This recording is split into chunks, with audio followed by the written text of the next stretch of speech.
Hello, this is Chaplain Shelby. Join me for today's devotional entitled Wonderful Counselor. Almost 800 years before it occurred, the prophet Isaiah prophesied to the Israelites that a Messiah would come. In the book of Isaiah, in chapter 7, verse 14, Isaiah wrote, "Therefore the Lord himself will give you a sign.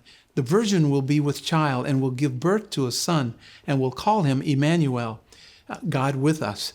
Then in chapter 9, verses 6 and 7, we find the familiar passage, which is often read and quoted this time each year. It reads, "For unto us a child is born, to us a son is given, and the government will be on his shoulders, and he will be called Wonderful Counselor, Mighty God, Everlasting Father, Prince of Peace. Of the increase of his government and peace there will be no end. He will reign on David's throne and over his kingdom, establishing and upholding it with justice and righteousness from that time on and forever. The zeal of the Lord Almighty will accomplish this." Now, earlier in the book, Isaiah paints a bleak picture of humanity, its sinful ways, and its impending judgment. But in the middle of the book, the prophet describes how Jesus' birth will remedy the situation. One of Jesus' descriptions is Wonderful Counselor.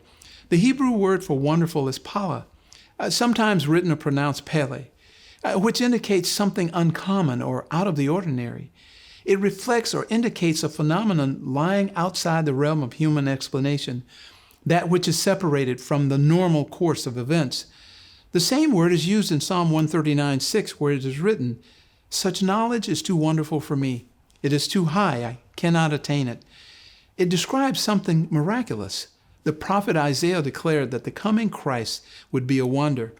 Now, this not only describes what he does, it describes who he is. He himself is the wonder. Now, the second part of this compound description is counselor.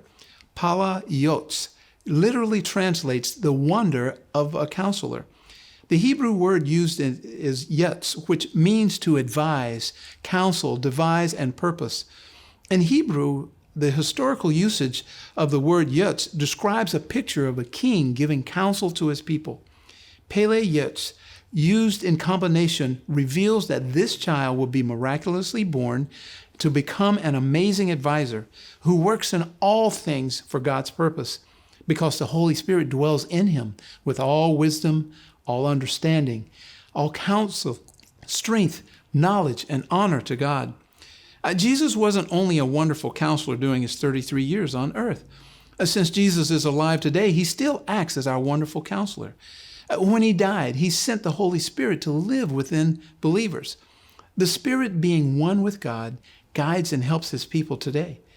Christ's position as our wonderful counselor means we can trust him to listen to our problems and guide us in the right direction. The writer, Dr. Roger Barrier, wrote, and I quote, "Here are 4 reasons why we should want Jesus Christ for our counselor. Number 1, he's a counselor with the power to resolve. He does not just give counsel. He pours the power for successful resolution. Secondly, Jesus knows everything about everything. John 11, 1 through 3 declares that Jesus is not just wise. He is God himself. He knows everything from eternity present to eternity future. Number 3, Jesus not only knows you very well, but he also knows exactly the path you should take. We often become self-reliant and assume that we can figure out our lives by research and advice of others. But so often, we start with plan A and end up with plan Z. Psalm 139 teaches us that Jesus created every fiber of our being. He knows exactly what we're thinking and what we'll do before we do it. And then fourthly, he is always available and never even a fraction away from you. When Jesus lived on earth, he could only advise those around him.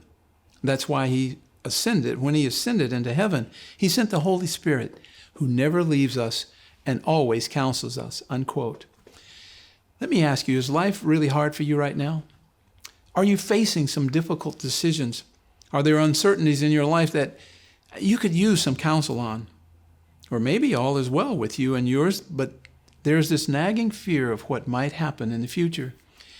Let me suggest that it would be beneficial for you to make an appointment with this counselor. In fact, this counselor is so good that he is known as the Wonderful Counselor. His clientele list is impressive. The list includes kings and presidents and business leaders and janitors and mothers, fathers, doctors, lawyers, nurses, students, the rich and the poor. His office is always open, and his counsel is always best. And you won't have to worry about whether or not your insurance will cover the visit. This Christmas season, we have hope. We have hope because God has sent to us a wonderful counselor, Jesus the Christ. That's from the heart.